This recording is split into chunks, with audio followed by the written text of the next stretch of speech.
Essa é uma mensagem, irmãos, que Deus me deu, o Senhor ministrou ao meu coração, logo no início de tudo isso que a gente está vivendo. E eu quero dizer para vocês que tem mensagens que Deus coloca no meu coração e que ela nasce da sala para o altar. Já teve momentos de eu estar com a mensagem pronta e pedir para o pessoal mudar. Gente, muda, que eu não vou pregar essa. E já teve mensagens que já duraram no meu coração e no papel mais de um ano para formar a ideia para que eu pudesse ministrá-la. Isso já aconteceu também. Por exemplo, uma mensagem que o título não é muito convencional. Faz tempo que eu preguei essa mensagem e que até vou voltar a pregá-la. O título da mensagem que a primeira vez que o Espírito Santo colocou no meu coração foi assim: me engana que eu gosto. Uma mensagem muito poderosa sobre a gente tentar enganar a nós mesmos e até a Deus, quando a gente quer algo que a gente sabe que Deus não quer. Essa mensagem durou mais de um ano para que eu a concluísse. Por que eu estou dizendo isso? Porque a mensagem que eu vou pregar hoje, ela veio ao meu coração lá no final do mês de março, quando tudo isso começou. E eu estava certo de ministrá-la, mas ela não ficou pronta no meu coração. Mas a palavra do Senhor diz em Eclesiastes capítulo 3, que há um tempo certo para cada coisa debaixo do céu. Amém? Então hoje é o dia para a gente ministrar essa palavra, vencendo as crises. A palavra de Deus em Provérbios, no capítulo 24, versículo 10, nós não vamos ler na tradução NVI, porque eu gosto mais dessa tradução, que é a corrigida fiel. A palavra de Deus nos diz assim: se te mostrares fraco no dia da angústia, e eu coloquei aí a palavra hebraica para angústia, né? A palavra que é usada no original é que tua força é pequena. Se te mostrares fraco no dia da angústia, é que a tua força é pequena. Provérbios capítulo 24, versículo 10. A palavra angústia em hebraico é tsarar. Essa é a palavra usada no original. E o que significa tsarar no hebraico?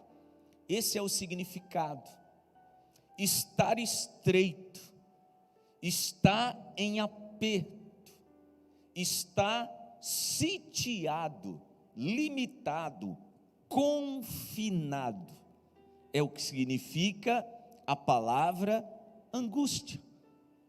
E Salomão está dizendo que quando a gente estiver no estreito, quando a gente estiver com as possibilidades menores, se a gente tiver com o suprimento menor, ou seja, tudo aquilo que a gente tinha em fartura, tudo aquilo que a gente tinha em abundância, quando isso diminuir, quando isso ficar menor, quando isso ficar mais restrito, se nesse momento eu me mostrar fraco, é porque de verdade o que eu achava que eu tinha de força, eu não tinha. E deixa eu dizer um negócio para os irmãos: é no dia da angústia, é no dia do aperto, é no dia do sítio, é no dia da limitação, é no dia do confinamento que nós mostramos a nossa força, se temos ou não. E Salomão diz que nesse tempo, no dia da angústia, no dia do tsará, né, em hebraico, se a gente demonstrar fraqueza, é porque na verdade a gente não tinha força.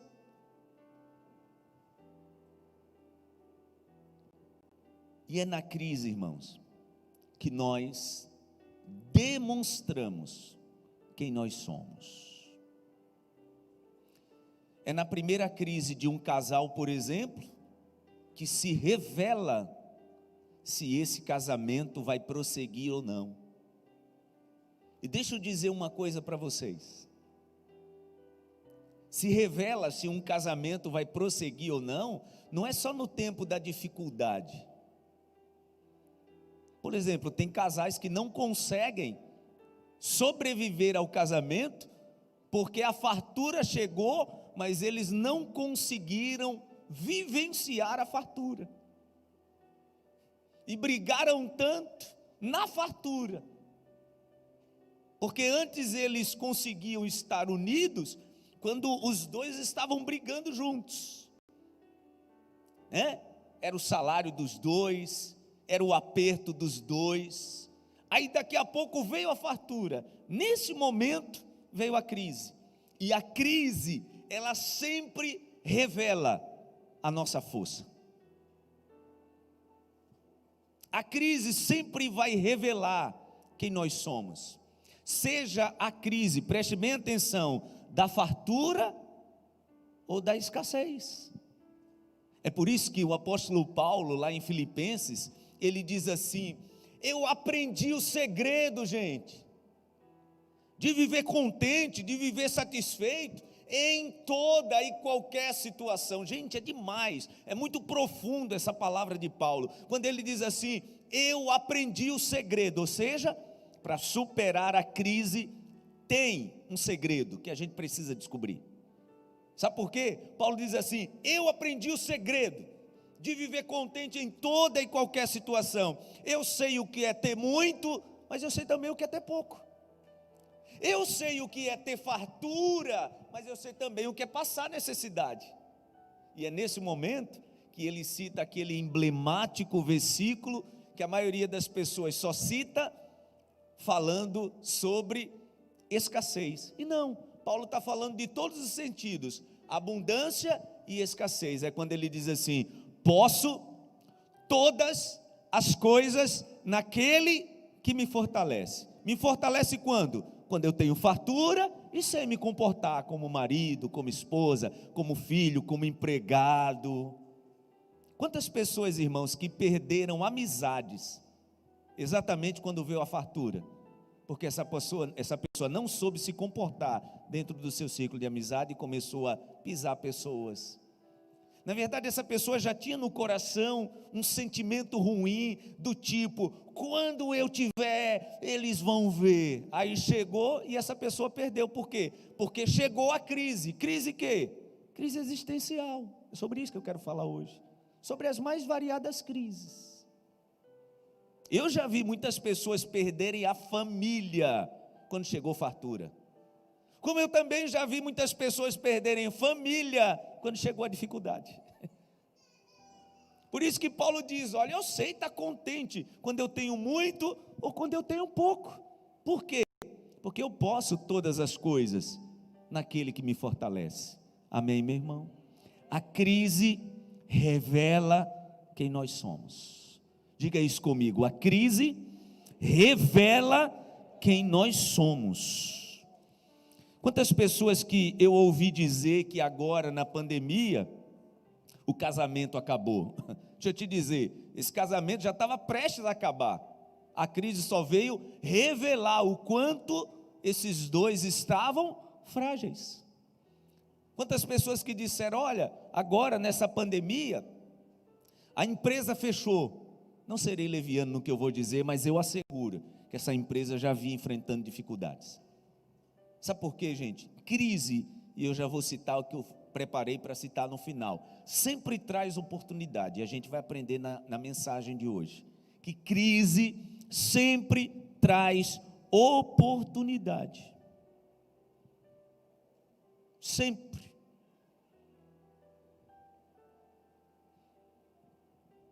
Quando Paulo diz que aprendeu nas crises ser forte, ele estava dizendo que a crise revelou o que ele de verdade era.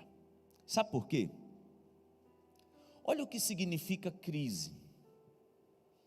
A palavra crise vem do grego crisis, que significa mudança, pausa, reflexão, momento de julgamento, ou seja, ideia de decisão de separar o que é bom e o que é ruim.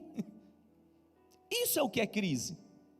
Crise é o momento de reflexão, a palavra grega, gente. Se você for pegar a palavra latina, ela também tem o mesmo significado.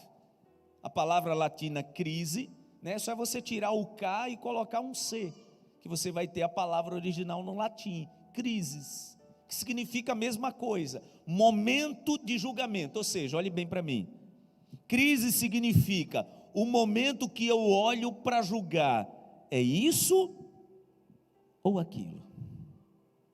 É o que significa crise. Então veja só, abra sua Bíblia em Filipenses, o texto que eu já citei de Paulo, Filipenses capítulo 4, a partir do versículo 10, diz assim: alegro-me grandemente no Senhor, porque finalmente vocês renovaram o seu interesse por mim. De fato, vocês já se interessavam, mas não tinham oportunidade para demonstrá-lo. Não estou dizendo isso porque esteja necessitado, pois aprendi a adaptar-me a toda e qualquer circunstância. Sei o que é passar necessidade e sei o que é ter fartura. Aprendi o segredo de viver contente em toda e qualquer situação, seja bem alimentado, seja com fome, tendo muito ou passando necessidade, tudo posso naquele que me fortalece. Ou seja, eu só posso tudo naquele que me fortalece quando eu aprendo a viver aonde, gente? Na crise. Crise é o quê? Um momento de reflexão. Gente, momento de reflexão é sempre um ponto, preste atenção na minha explanação agora. Ponto de reflexão é sempre um momento da nossa vida onde a gente está julgando se é aquilo ou se é aquilo. Sabe você que já viveu uma crise no seu casamento, a ponto de os dois pensarem assim, não vai dar mais certo. Naquele momento em que os dois estavam decidindo se tentavam mais uma vez ou não, naquele momento você tinha duas opções: eu luto pelo meu casamento, não dá para lutar pelo meu casamento. É nesse momento que está a crise, é o momento imediato da decisão, do julgamento. Nós estamos encerrando o ano de 2020, um ano de crise. Mas crise, gente, nesse sentido aqui. Todos nós tivemos perdas em alguma área, em algum momento da nossa vida nesse ano. Perdas materiais, perdas de entes queridos, perdas emocionais, todos nós tivemos. E nós estamos vivendo um tempo, esse tempo, de reflexão. Meu Deus, como é que eu começo 2021? Como é que eu pego tudo isso que eu vivi em 2020 e eu levo para 2021? Por exemplo, alguns já tomaram uma decisão. De março para cá tem gente que não para de reclamar. Você já tomou uma decisão. Você olhou, julgou a situação e disse assim, nada presta, vou viver reclamando e murmurando na minha vida. Você já tomou uma decisão, mesmo que não tenha sido consciente. Até porque, irmãos, algumas pessoas já entronizaram na sua vida a reclamação. E ouça, reclamar é uma decisão, porque enquanto uns estão reclamando, outros estão mudando a vida. Então esses que mudaram, esses que estão, por exemplo, vencendo, eles tomaram uma decisão: eu não vou reclamar, eu vou avançar. E a história que eu quero trazer agora para os irmãos, é uma história para a gente pensar, como é que se processa e se vence um momento de crise. Abra sua Bíblia, no segundo livro de Reis, Segundo livro de Reis.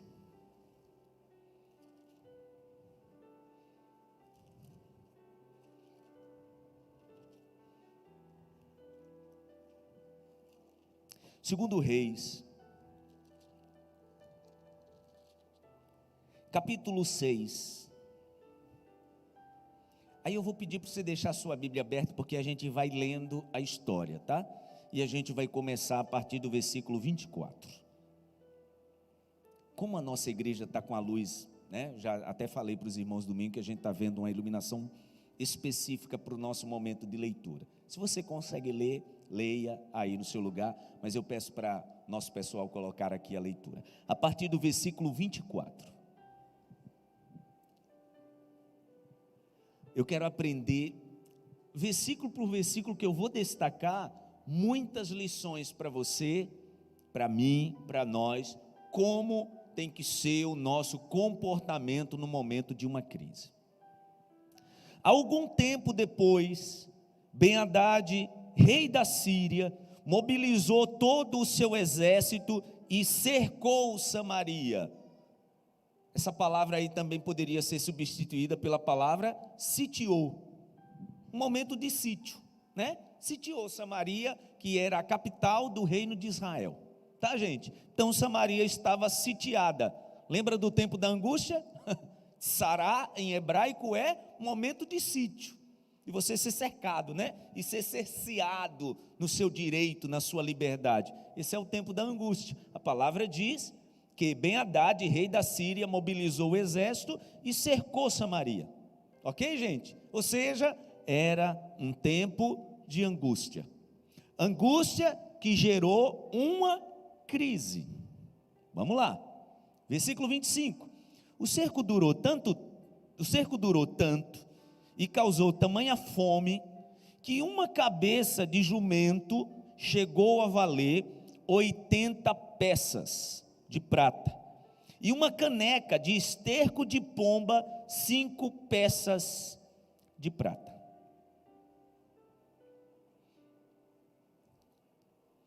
A fome era tanta, a cidade ficou tanto tempo sitiada, cercada.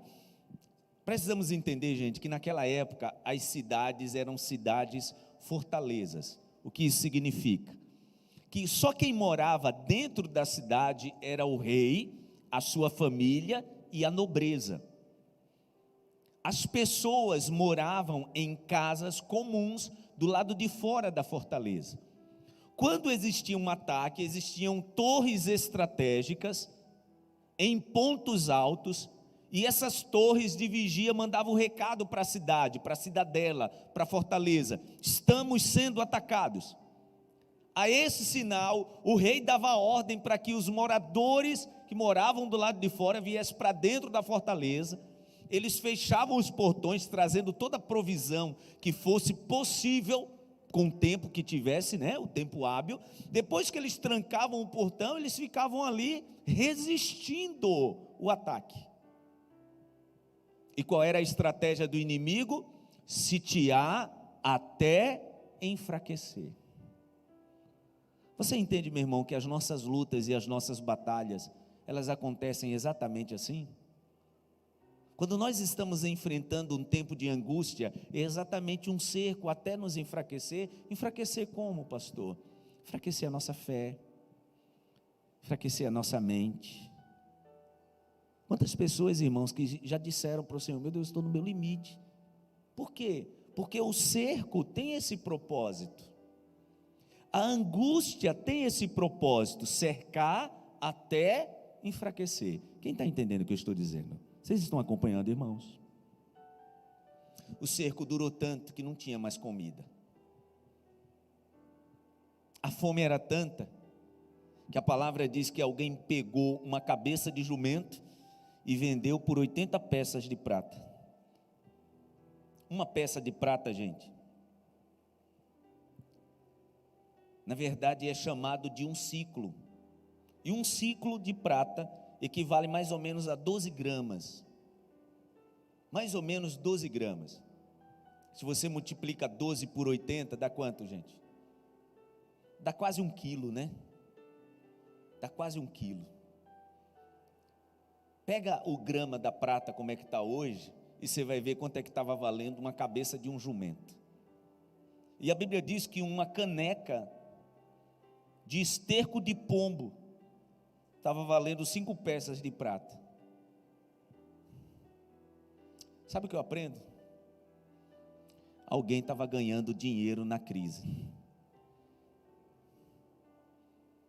Sabe o que eu aprendi, gente? Com a minha experiência de vida, numa crise, dinheiro não desaparece, ele só troca de mão. Gente, alguém um dia estava passando, viu uma cabeça de jumento e disse assim: vou ganhar dinheiro com isso.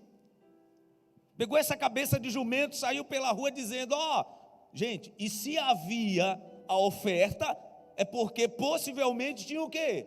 Demanda. Alguém estava ganhando dinheiro com a cabeça de jumento. Pastor, mas quem é que vai comer uma caneca de esterco de pombo? Tem outra história dessa aqui, gente, que a palavra diz que as mães, é meio nojento e abjeto que eu vou falar, mas a palavra diz que num tempo de cerco como esse aqui, as mães estavam vendendo a placenta por um preço muito grande. Alguém estava ganhando dinheiro vendendo uma placenta. Não sei qual é a sua visão com tudo isso que eu estou falando, mas deixa eu te dizer, a crise nos revela. A crise, por exemplo, revela o reclamador. A crise revela, por exemplo, o ingrato. A crise revela, por exemplo, o murmurador, que já viu Deus fazer na sua vida um monte de coisa o tempo todo, mas a crise pode revelar você que parou de confiar em Deus. Em outro tempo até você confiava, mas essa crise, ou seja, o momento de reflexão, está fazendo você se tornar uma pessoa reclamadora, o reclamão, a reclamona. A palavra diz que naquele dia, no dia desse milagre aqui, o rei estava andando por cima do muro, tipo fazendo uma inspeção, e uma mulher clama para ele, versículo 26, está com a sua Bíblia aberta aí? É assim, tá, gente? Aprende lições e volta para a Bíblia. Um dia, quando o rei de Israel inspecionava os muros da cidade, uma mulher gritou para ele: socorro, majestade.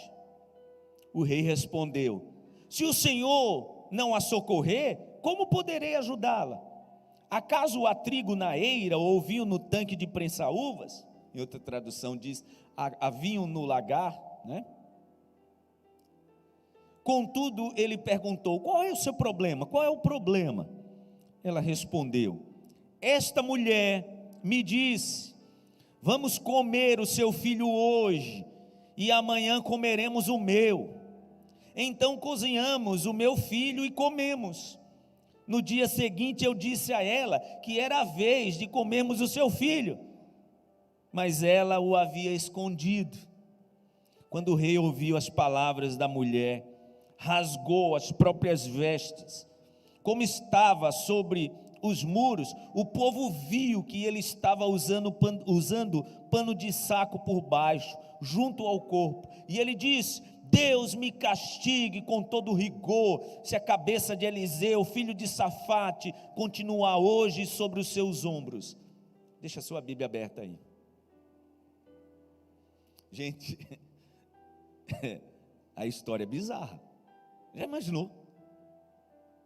Mas o que tudo isso, irmãos, o que tudo isso está nos revelando? O ser humano no tempo da crise. Isso aqui, gente, é o ser humano no tempo da crise. Eu sei que eu escolhi nessa noite uma história muito forte, muito contundente para retratar o que é uma crise. Mas, gente, no caso dessa história, a palavra diz que 2 mulheres negociaram, se alimentaram com o próprio filho.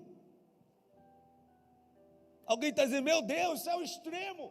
O animal chegou no seu nível máximo de animalidade. Mas às vezes nas nossas crises, nós não estamos nos alimentando literalmente de pessoas, mas nós estamos consumindo, por exemplo, pessoas. Sim ou não, gente? Sim. Sabe por que essa palavra durou quase 9 meses para trazer? Porque eu sabia que seria uma palavra que chocaria. Mas às vezes, irmãos, nós não estamos comendo, nos alimentando literalmente de pessoas, mas nós estamos consumindo pessoas. Parece que nós estamos arrancando os pedaços da alma de alguém nas nossas crises. Antes de ministrar essa palavra, eu conversei com o Espírito Santo. Espírito Santo, como é que eu vou ministrar essa palavra? O Espírito Santo diz no meu coração: esse é o momento. Meu irmão, minha irmã, como é que você está se comportando no tempo da crise? A primeira lição que temos, pode colocar lá, Pedro. A primeira lição que temos sobre vencer a crise é isso aqui, ó. Crise é tempo de reflexão. Crise é tempo de reflexão. E eu estou te convidando para pensar, de março para cá, como é que você tem se comportado? Sabe uma coisa, gente, que não pode acontecer na crise, nesse tempo de reflexão? A primeira coisa é cuidado com o desespero. Essa é a primeira coisa que a gente precisa ter para vencer a crise, cuidado com o desespero. Gente, o que a gente está vendo aqui é um líder desesperado, um rei desesperado, uma mãe desesperada, um povo desesperado. Era um rei que se mostrava fraco e rasgava a veste na frente de todo mundo, e as pessoas viam que ele estava com pano de saco. Sabe por que pano de saco, gente? Pano de saco era sinal de humildade. Aquele rei que era altivo, aquele rei que era arrogante, aquele rei que estava dizendo que ia arrancar a cabeça do profeta. É isso que a crise faz. A crise gera isso na gente. Sabe o que eu gosto de dizer, irmãos? Na crise o ser humano ele começa a mostrar, olhe bem para mim, os seus perfis mais primitivos de animalidade. Claro que eu estou falando de algo extremo, mas e quantas vezes você só conheceu o marido que você tinha, a mulher que você tinha na primeira crise? Meu Deus, eu estou casado com isso. Meu Deus, eu estou casado com essa. Você sabe por que Deus está falando isso com você, meu irmão? Porque a crise faz isso, revela quem nós somos. Gente, imagina se uma mãe, na sua sã consciência, saúde mental no lugar, um dia iria cogitar a possibilidade de consumir seu próprio filho, mas a crise causa isso. Imagina esse rei centrado, líder, se ele iria se desesperar a ponto de rasgar a roupa na frente de todo mundo e dizer: vou arrancar a cabeça do profeta Eliseu. Mas a crise faz isso. É a primeira coisa que a gente precisa aprender quando nós estamos passando pela crise: cuidar com o desespero.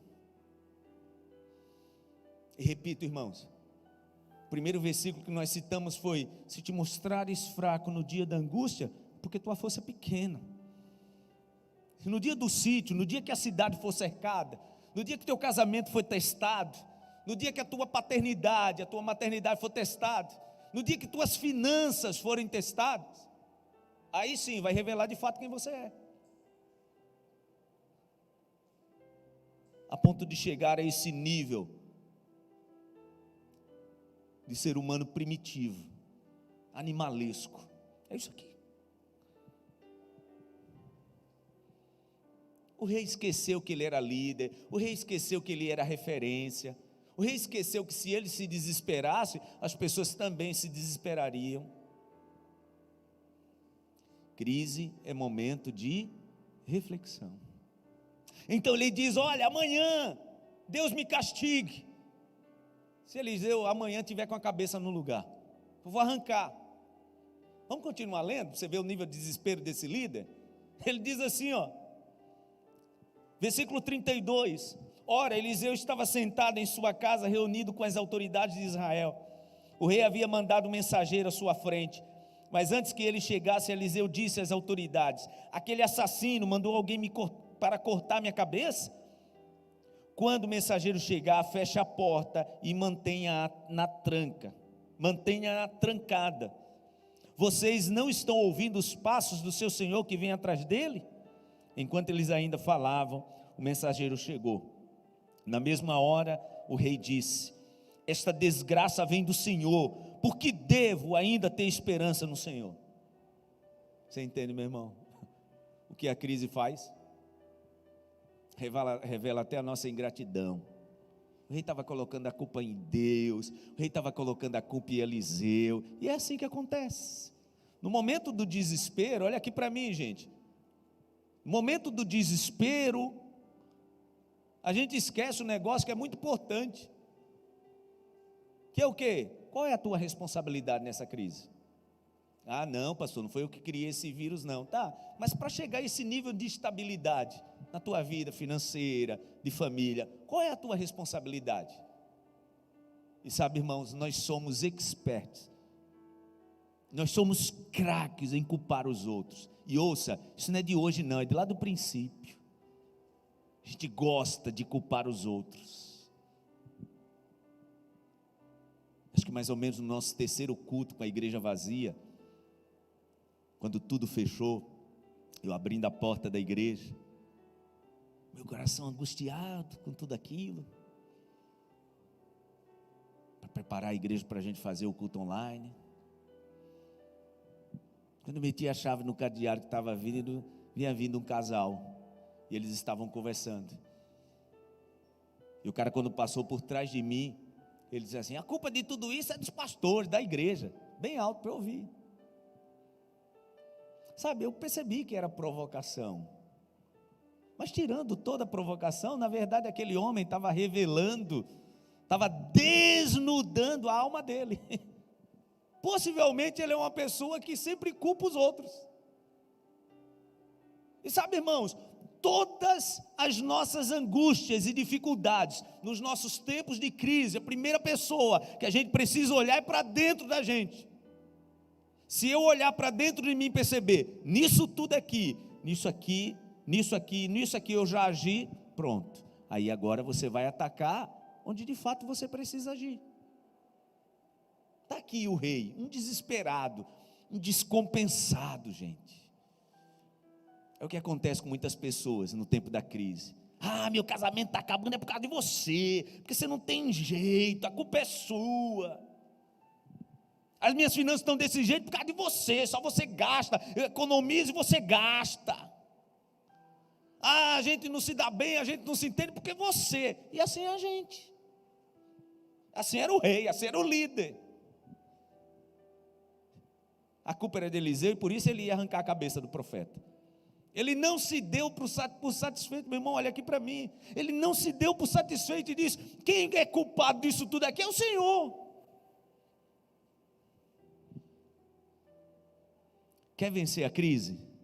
Quem aqui quer vencer a crise? Eu quero. Olhe para dentro de você. Sabe o que eu tenho dito, irmãos, para mim nesse tempo? Meu Deus, o que eu posso fazer para mudar o que nós estamos vivendo? Eu começo a olhar para dentro de mim. Aliás, eu já disse isso aqui, irmãos, voltando a falar de casamento. Uma decisão que eu tomei na minha casa, junto com minha esposa. Por qualquer problema que a gente passe, de nunca apontar culpado, nunca.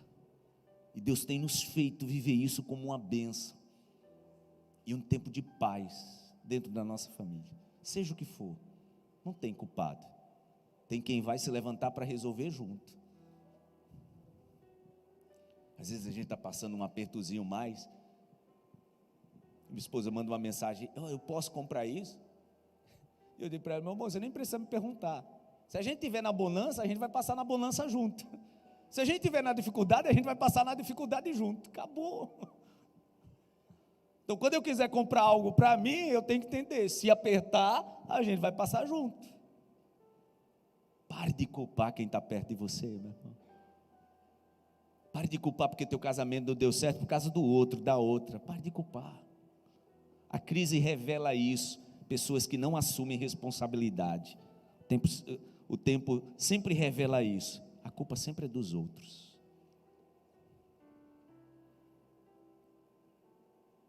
Aí a palavra diz, versículo 1 do capítulo 7. Eliseu respondeu: ouçam a palavra do Senhor. Assim diz o Senhor: amanhã, por volta desta hora, na porta de Samaria, tanto uma medida de farinha como 2 medidas de cevada serão vendidas por uma peça de prata. O quê? Alô? Uma peça de prata, mas uma cabeça de jumento era 80 peças de prata. Eliseu estava dizendo de forma profética: amanhã, essa hora, vocês vão comprar farinha por uma peça de prata. Já imaginou, gente, quem naquele dia tinha comprado a cabeça de jumento por 80 peças de prata? Meu Deus, perdi dinheiro. A crise traz para a gente perdas. Mas quando Deus começa a intervir na crise, Ele começa a transformar o prejuízo em abundância. Diga graças a Deus. Quando Deus entra para resolver, quando a gente para de reclamar, quando a gente para de culpar os outros. Meu irmão, minha irmã, olha aqui para mim. Você está entendendo o que Deus está te dizendo? Pare de culpar os outros. Pare de olhar para os outros na crise.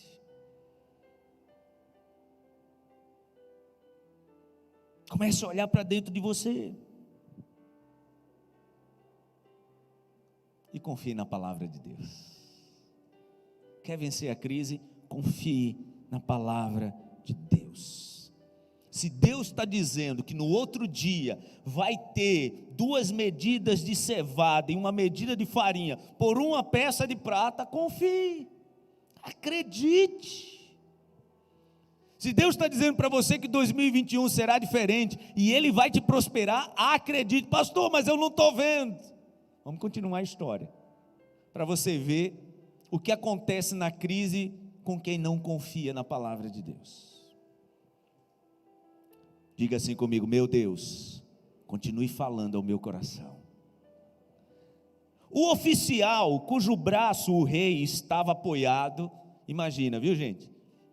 Era o profeta falando e o rei, desculpa aqui, viu Tiago? O rei estava assim, apoiado no oficial. O profeta liberou a palavra, que no outro dia tudo estaria diferente, que a crise iria acabar, e o oficial que estava apoiando o rei, a Bíblia diz que o oficial em cujo braço o rei estava se apoiando, disse ao homem de Deus: ainda que o Senhor abrisse as comportas do céu, será que isso poderia acontecer? Meu irmão, quer vencer a crise? Confie na palavra de Deus. Confie na palavra de Deus. Pare de confiar na imprensa. Pare de confiar nas mensagens que você recebe no seu WhatsApp. Pare de confiar naquilo que você vê no Twitter, no YouTube. Confie na palavra de Deus. Confie no que Deus tem para você. Sabe, irmãos, lá em casa a gente tomou uma decisão que eu já tinha tomado e tinha voltado atrás. Teve um tempo desse que eu voltei a assistir jornal e eu estava perdendo minha paz em casa, mas perdendo mesmo. Você sabe o que é você assistir um noticiário, o noticiário todo, você está resmungando, sabe, resmungando, reclamando. Teve uma hora que minha esposa disse assim para mim: por que você está assistindo isso aí? Eu disse para ela: não sei, só para ter raiva. Ela disse: então desligue. Eu simplesmente desliguei, porque eu não posso permitir que nada tire a minha paz. Diga isso no seu coração: eu não posso permitir que nada tire a minha paz. Eu não posso permitir que nada tire o meu sossego. Eu não posso permitir que nada tire a harmonia da minha casa. Eu não posso. Seja o que for, meu irmão, seja o que for, não deixe isso acontecer. E sabe o que eu aprendi, gente, nesse tempo de crise que nós estamos vivendo? Eu aprendi a não sofrer por aquilo que eu não posso mudar. Isso é forte. Eu aprendi a não sofrer por aquilo que eu não posso mudar. Leve isso para todas as áreas da sua vida. Todas. Deixa eu te dizer uma coisa, você pode continuar casado e tem que continuar. Se Deus escolher essa pessoa e você escolheu para estar junto, continue. Agora veja só, se essa pessoa te causa algum sofrimento que você não pode mudar, aprenda a não sofrer por isso. Eu aprendi a não sofrer por aquilo que eu não posso mudar. Antes de subir no altar, eu estava ali vendo a notícia que a Suprema Corte do nosso país declarou que é obrigatório a gente receber vacina. Gente do céu, num país livre, isso é um absurdo. Por mais que alguém me conteste, não concorde comigo. Se você vive em liberdade, você não tem que ser obrigado a nada. Ah, pastor, mas tem que ser, são pessoas inconsequentes, né? Ô, meu irmão, liberdade é liberdade. Mas isso não me traz sofrimento, porque eu não posso mudar. Quando eu olho, por exemplo, algumas atitudes do nosso governo, tem coisa que me deixa chateado, mas eu não posso mudar. Então eu não sofro. Ninguém vai tirar minha paz. Ninguém vai tirar meu sossego. Confie na palavra de Deus. Confie na palavra de Deus. Confie na palavra de Deus. Confie na palavra de Deus.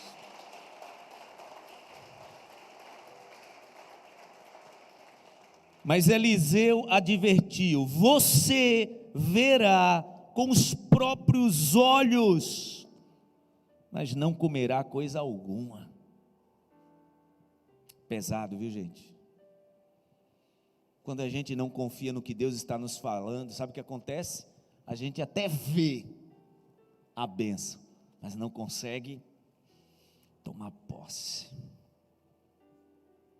Vamos encerrar nossa palavra?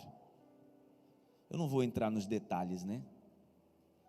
Mas aquele exército que estava cercando a cidade, a palavra diz que naquela noite, o povo que estava dentro da cidade, sitiado, há tempos, não precisou nem levantar a espada. Naquela noite Deus enviou uma confusão dentro do exército arameu. E a palavra diz que eles ouviram um som que deixou eles perturbados. Aquele som, a palavra diz que o som parecia som de um exército chegando. E eles disseram: olha, os israelitas contrataram os egípcios. Os israelitas contrataram outro exército e eles estão chegando. E a palavra diz que eles fugiram com a roupa do corpo. Deixaram tudo. Deixaram comida, deixaram ouro, deixaram prata. Todos fugiram. E a palavra diz que de manhã, o povo ainda estava dentro da cidade, sitiado, cercado. Lembra o que significa angústia, né, gente? Cerco, sítio. Só que do outro lado, não tinha mais inimigo, mas o povo não sabia. Vamos aprender uma última lição, uma penúltima lição. Tem hora, meu irmão, que Deus ele já preparou a resposta, só que a gente ainda não sabe. Aquela madrugada toda, o povo já podia sair, mas não sabia disso. Não é melhor confiar na palavra de Deus? É. A Bíblia diz que do lado de fora, olha que coisa linda, gente. 2 leprosos. A Bíblia diz que eles, 2, eu estou dizendo 2, mas não lembro se são 2. Alguns leprosos, né? Não diz a quantidade. 4 leprosos. Versículo 3. 4 leprosos. A Bíblia diz que eles também estavam com fome, só que eles não podiam entrar na cidade. Por quê? Porque eles eram doentes. Então ficaram lá de fora. Aliás, nem seriam mortos, porque nenhum arameu, né, ia querer chegar perto deles. E eles ficaram lá fora. Aí já estava com a barriga roncando, um olhou para o outro e disse assim: se a gente tentar entrar na cidade, eles vão nos matar. Se a gente tentar ir lá no acampamento dos arameus, há uma chance deles quererem nos matar, mas como as regras do país deles são diferentes, vamos lá tentar pedir comida. E ficaram naquele, vai ou não vai, vai ou não vai. Deixa eu te dizer, na crise, se tiver que tentar, tente. Na crise, se tiver que tentar, tente. E a palavra diz que eles vão lá no acampamento. Ó, se é para morrer aqui de fome, se é para morrer lá dentro da cidade, porque eles vão nos matar, porque a lei dizia isso, é melhor a gente tentar com os arameus. E quando eles chegam lá, silêncio. E a palavra diz que eles entram numa tenda, tem comida, eles comem. Eles entram em outra tenda, tem comida, tem ouro, tem prata, eles pegam e eles começam a fazer as compras. Pega farinha, pega cevada, pega ouro, pega prata, e entram em todas as tendas, e não tinha mais ninguém, e a palavra diz que eles pegam os sacos, já estão indo guardar. Um olha para o outro e diz assim: não é justo. Lá o povo está comendo cabeça de jumento, lá o povo está comendo esterco de pombo. Se a gente guardar isso só para a gente, não vai ser justo e vai ter outra coisa. Se o rei souber, aí que a gente vai morrer mesmo. Sabe, irmãos, a crise também revela o egoísta que somos, ou não. A crise também revela o egoísta que somos, ou não. A palavra diz que eles vão para um muro da cidade. O guarda olha: o que é que vocês querem aqui? Olha, eu vim avisar que lá no acampamento não tem mais nenhum soldado não. Vão dizer para o rei diz: eu acho que é uma emboscada. Acho que os arameus estão fazendo isso para pegar a gente. Vai que a gente abre a cidade, eles vêm e atacam. Gente, mas espera aí, Deus não tinha dito que no outro dia ia ter tudo? Às vezes na crise a gente demora a acreditar e confiar no que Deus falou. Acredite prontamente que Deus já trouxe a solução, diga graças a Deus. E a palavra do Senhor diz que o rei manda uma guarda, eles vão lá, verificam, percebem que não tem mais ninguém. Todos da cidade saem, o rei organiza para que cada um pegasse a sua porção de farinha, sua porção de cevada. Tentou organizar, mas a palavra diz que o povo estava tão desesperado por comida, que o capitão tentou organizar o povo, e olhando para a bênção, a Bíblia diz que ele foi pisoteado e morreu. Olhando para a bênção,